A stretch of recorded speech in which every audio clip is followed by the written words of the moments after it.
Thank you for being here today. I wanted to talk today about how we can use duality to our benefit. Because we live in this world that one of the laws are duality, and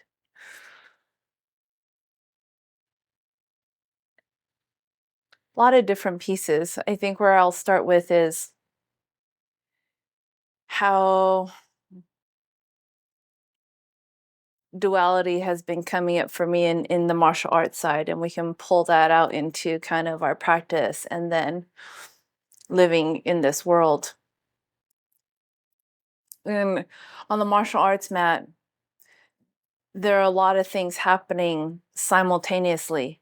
But before we get to that place where things are moving together in harmony and in balance, we start with moving one thing at a time well.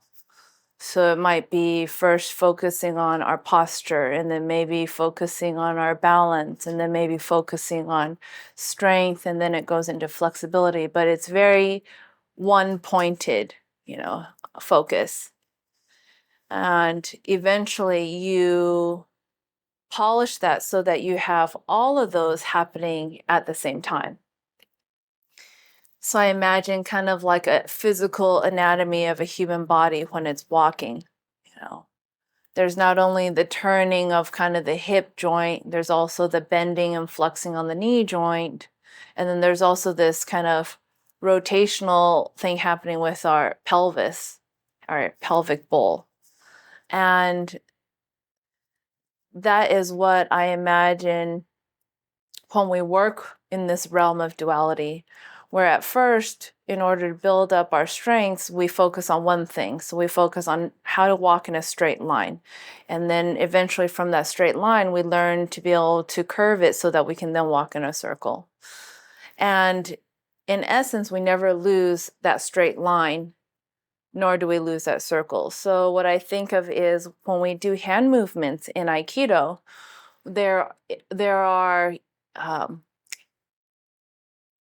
3 specific hand movements, which we do so that we can evade, redirect, or deflect an attack. And when that happens, people think that, oh, I'm just evading this attack, or I'm just redirecting this attack, or I'm just moving out of the way. That's only just one side of it. That's only one part, one side of the duality. There's another side, kind of black and white. So the other side of it is there's also an entering, there's also an engaging. And if you're seeing kind of, if we do one of the deflections, you kind of meet the attack and you'll redirect. When you redirect, it kind of moves off to the side. So kind of like you've pulled yourself into a different driving lane, if that makes sense. But people forget that there's more to it, and there's also an entering that needs to happen, and that entering happens in a intentional way. It's not I just redirect and I'm kind of in my own lane. You have to redirect and you're also moving forward. And I say this because if you're on a martial arts mat and you're constantly redirecting or you're deflecting a move, 2 things tend to happen. You end up eventually getting overpowered by the attacks because you haven't engaged, you haven't actually engaged to return an attack, that you get overpowered and then you get stuck and you get kind of boxed in, and eventually you're losing.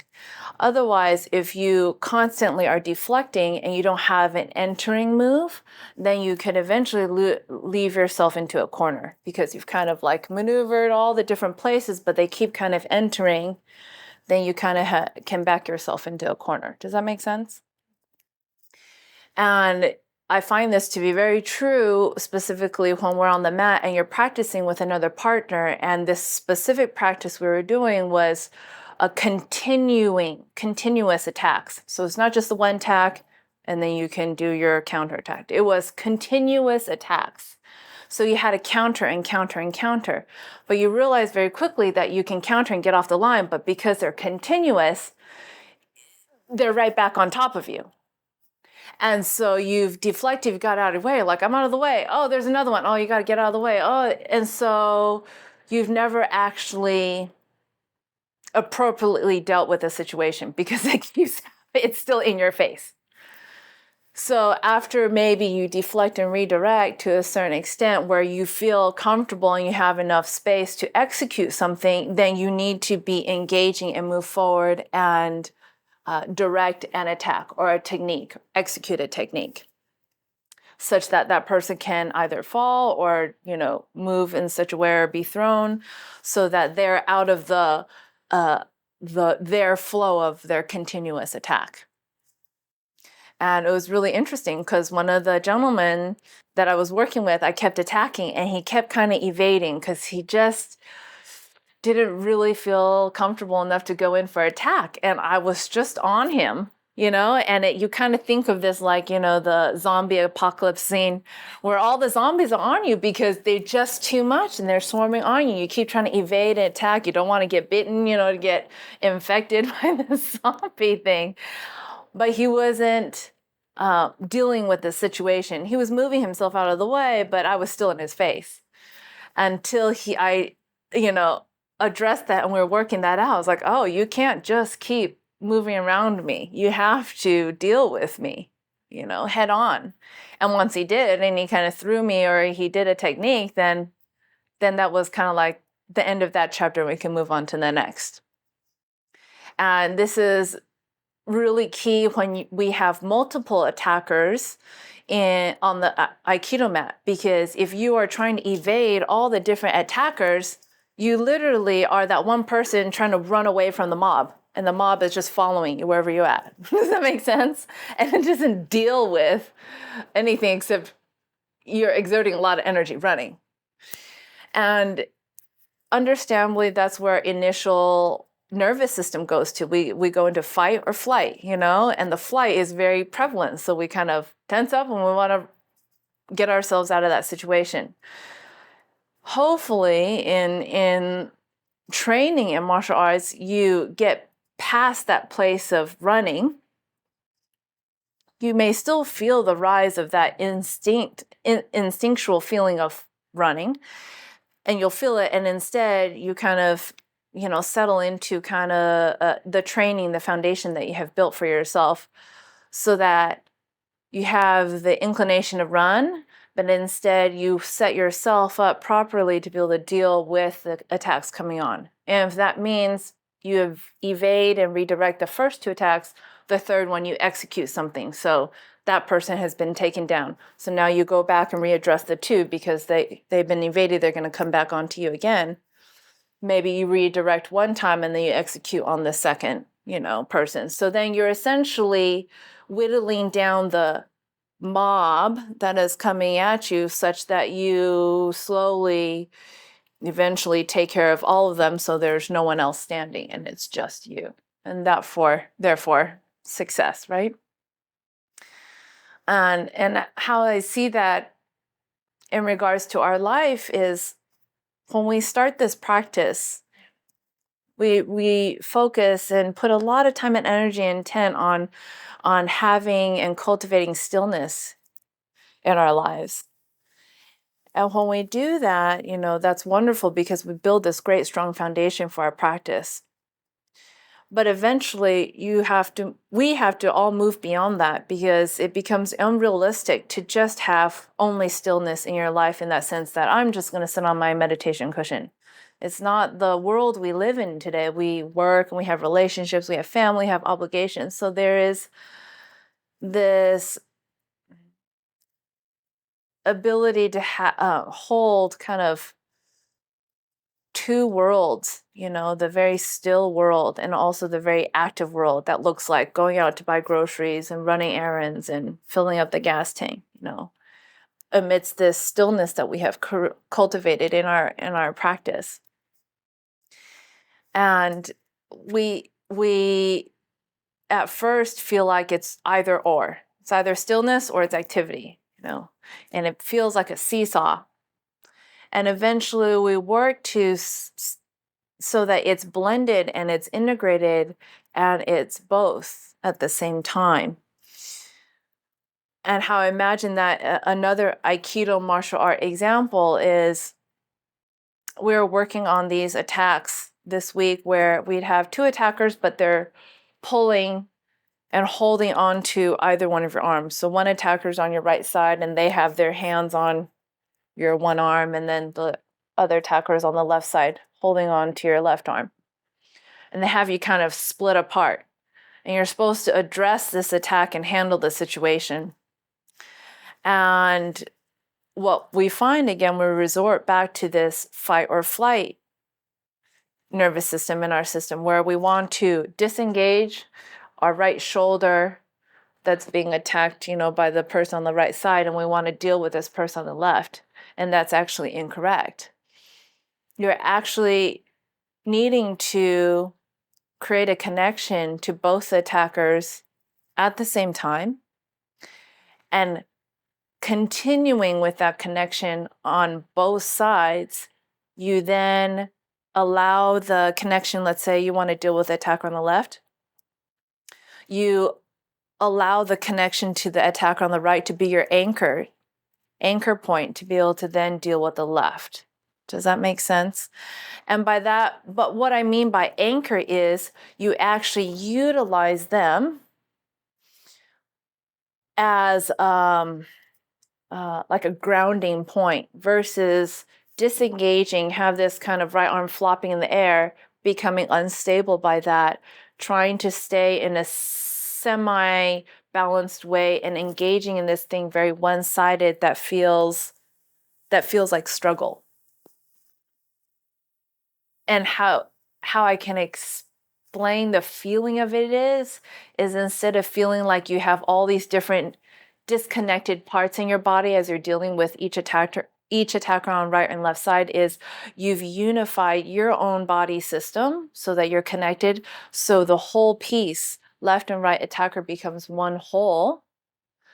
And in that wholeness place, do you go and deal with the left attacker, and then do you deal with the right attacker? Does that make sense? I'm trying to explain it and have this image in my mind as I was sharing it with you guys. And that place that we get to of that wholeness, integrated part, while we're in this world that feels very much like it's splitting us,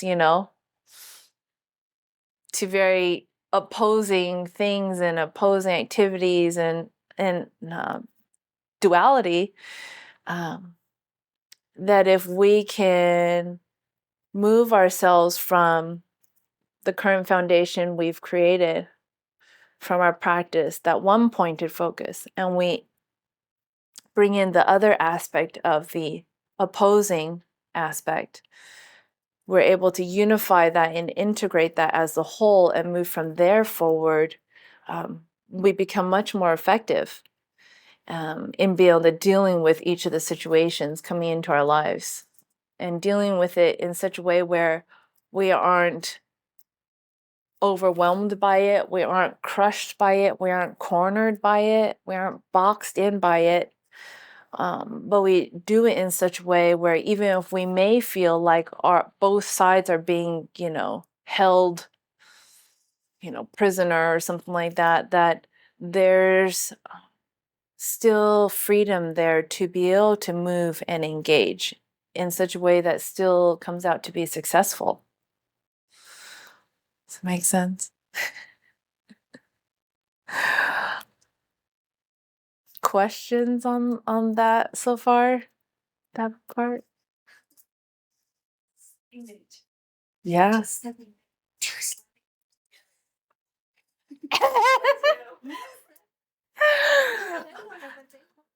It actually, what it feels like is when they there's two different levels too of these side attacks. People who just stand there and you have kind of movement of your arms, and you have to kind of have a place of connection for both of them, so that you've kind of essentially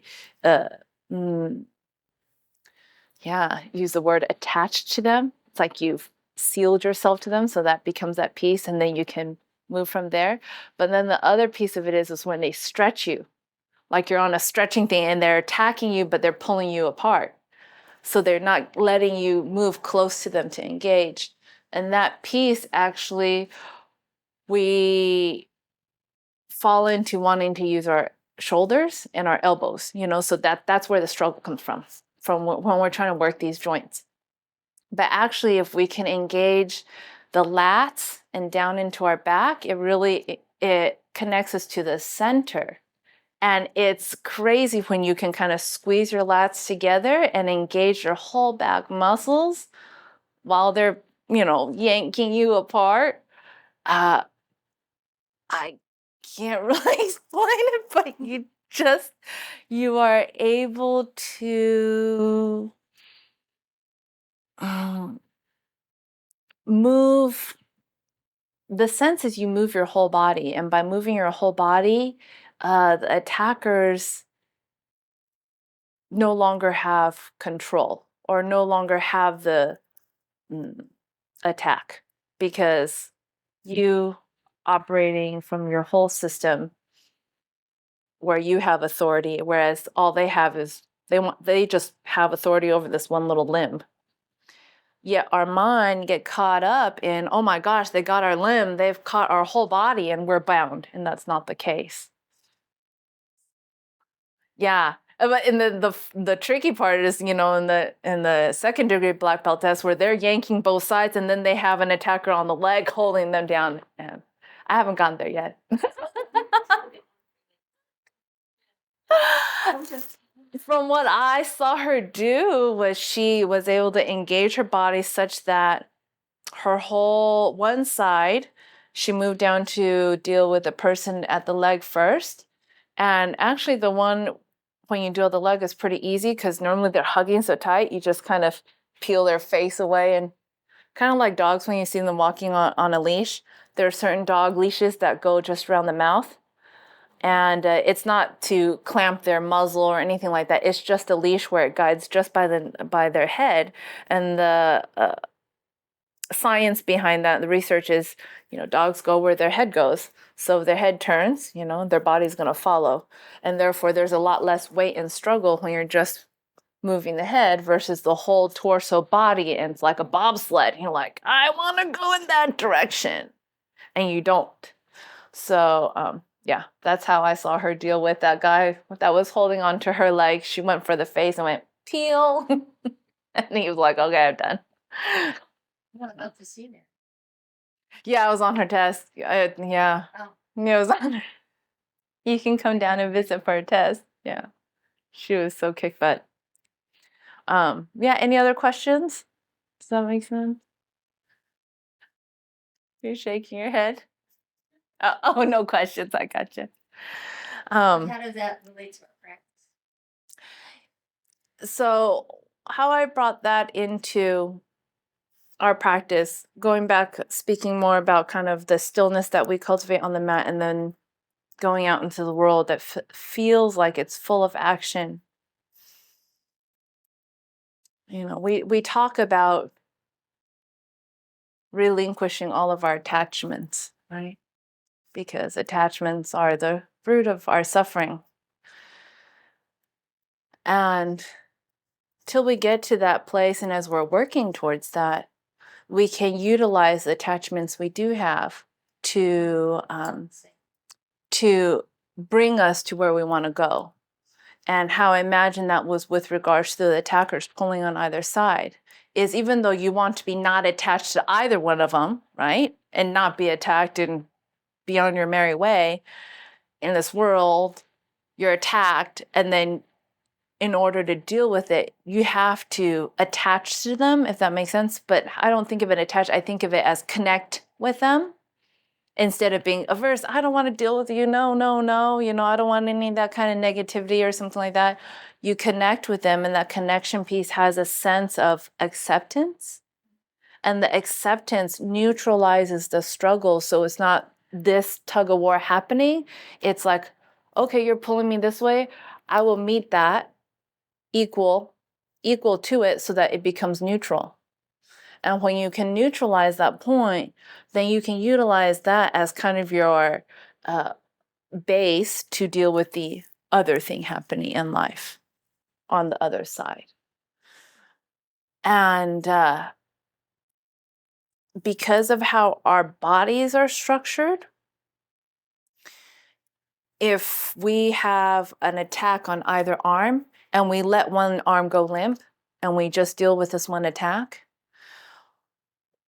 we end up becoming unbalanced because that left side has gone limp, if you will. So all we're trying to do is fight this attacker with our right side. And because we become unbalanced, the attacker can actually feel the struggle and they can stop us. But if we, and they can feel that imbalance. But if we become balanced on both left and right side, it's like a full unit, like 100% wholeness.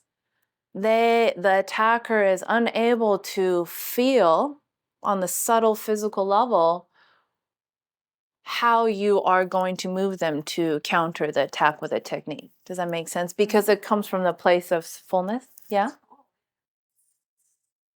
Yeah? You can see that, imagine that? Yeah. Because if you're being attacked by the same person and one hand on one hand is being held and you exert 90% force here and 10% force here, they feel that discrepancy. But if you have 50-50, the moment you move, let's say with this hand, they actually are unable to tell because in their mind and in their body system, the felt sense, it feels neutral. Does that make sense?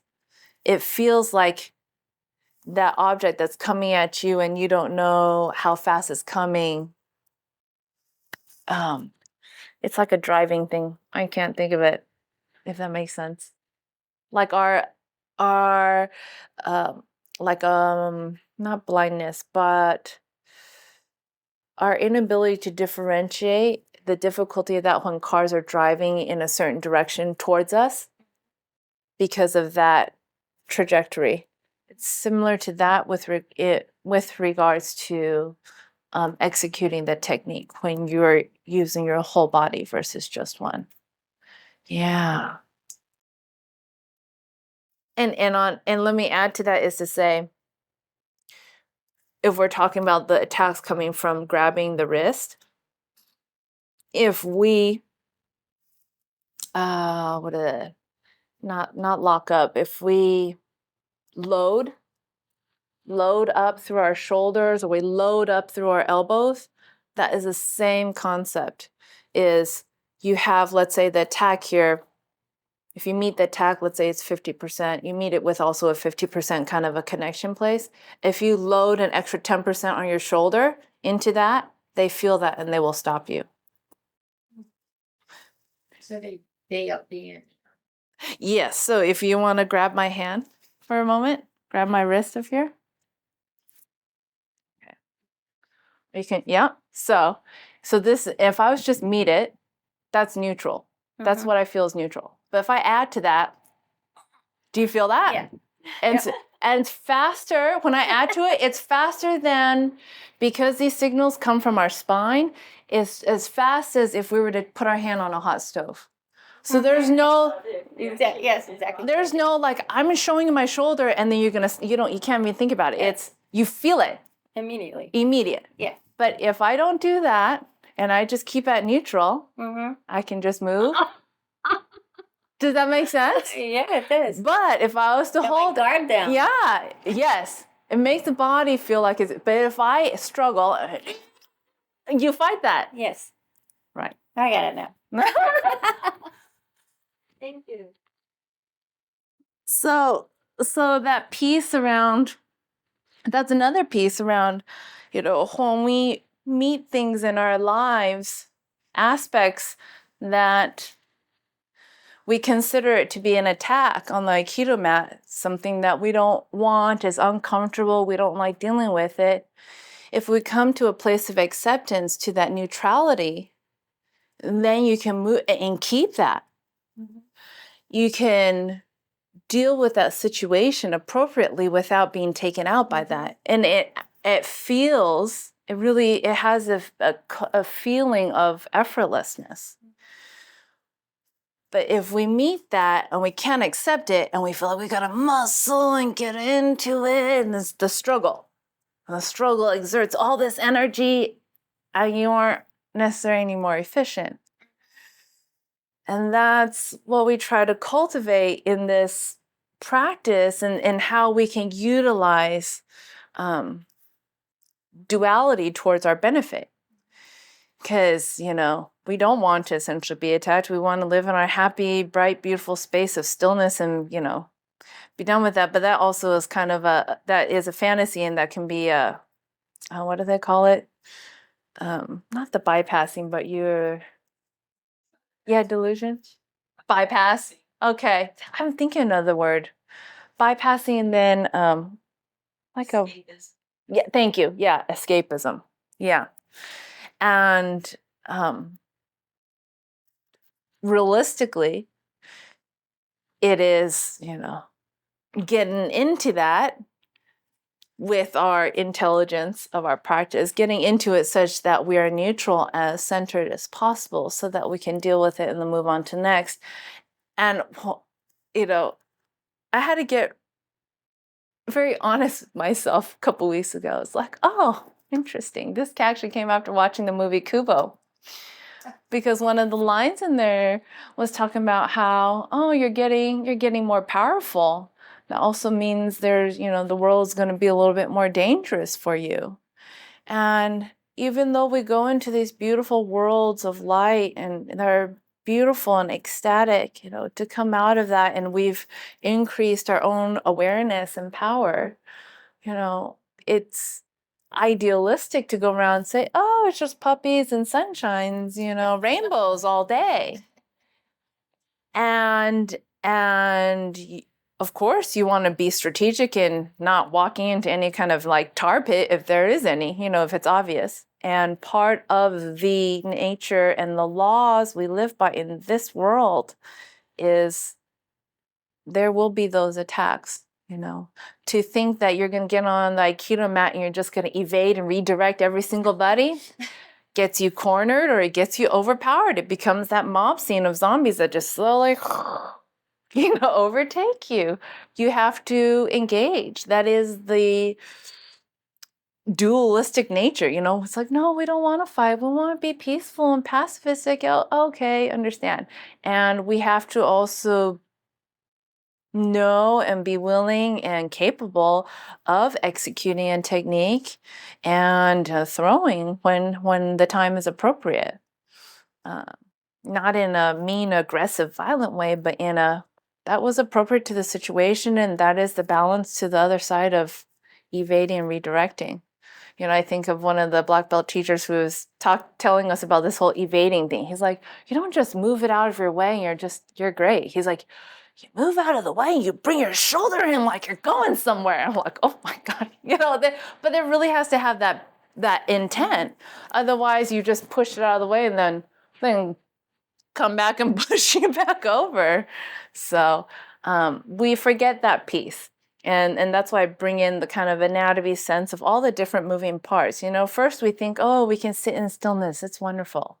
Yeah, now we got to sit in stillness while we're walking, while we're doing, while we're interacting and having relations. We be able to sit in stillness while rageful anger is happening. All those things. All those things. And yes, hence the practice for sure. Questions? No. Mind blown.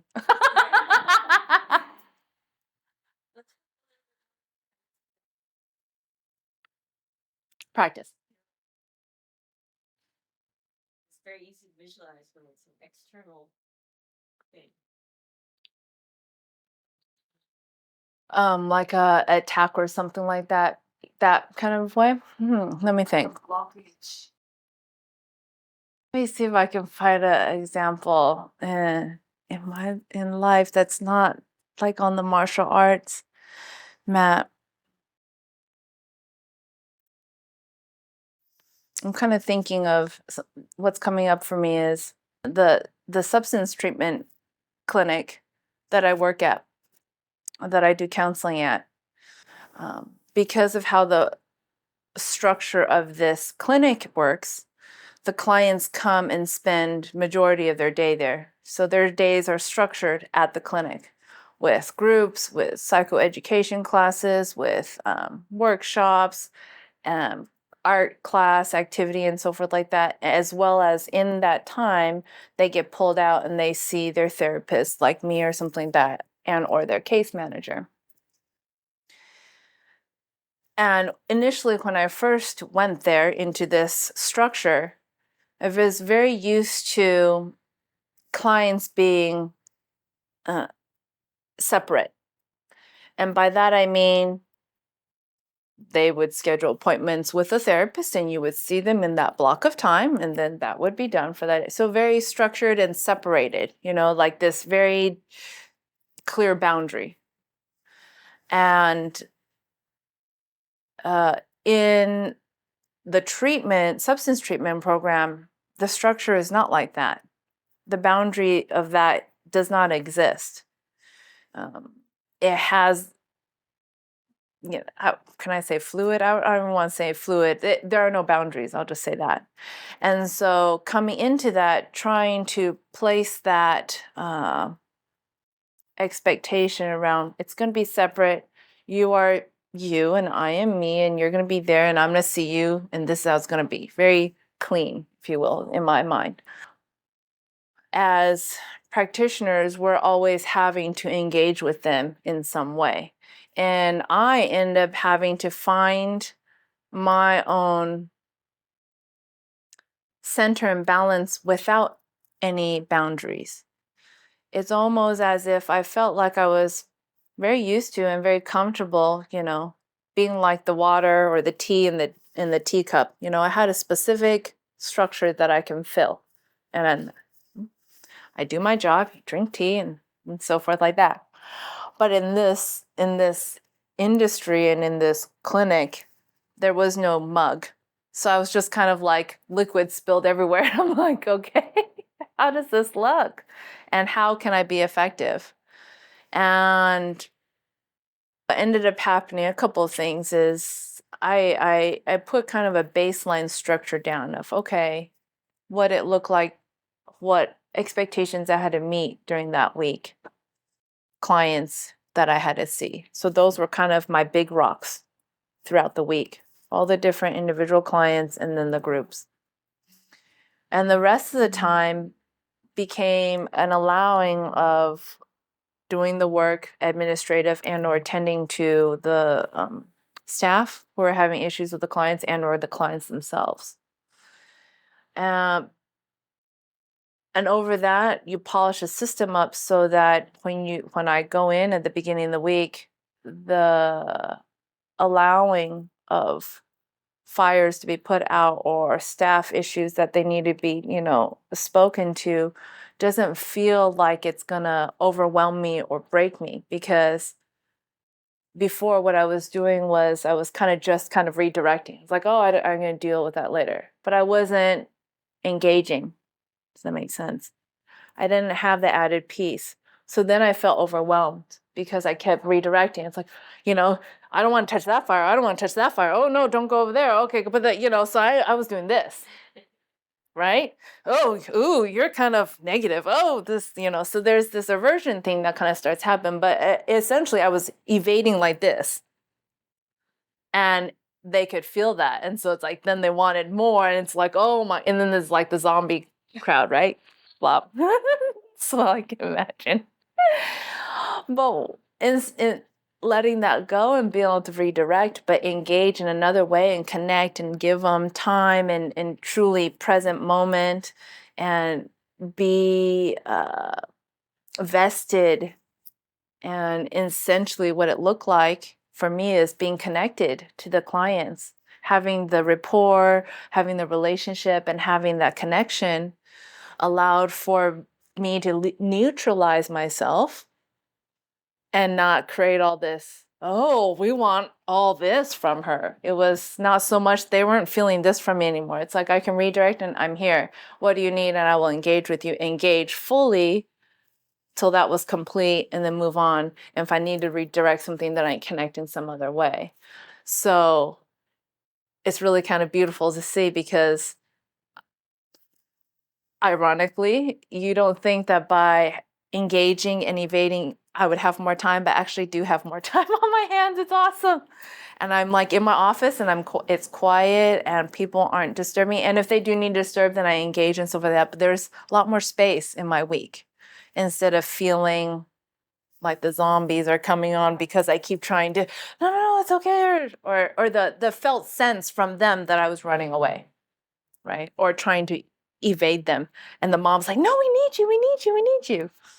And instead like, okay, that's not my issue, but what you need me for this, I can deal with that or something like that, So you change your perspective. I changed my perspective and that came about through one, acceptance and connection. Even though the underlying aspect of my defense mechanism or whatever nervous system wants to detach and be avoiding that population, that individual or person. And the more I find myself that I have that notion to be averse to it, it's like I work on that by wanting to see that client like first in the beginning of me to engage and not be running away from it all week long, Yes. It's not always perfect. Sometimes I get a few days into the week, Does that help? Is that Yeah. great? Okay, good. Understand.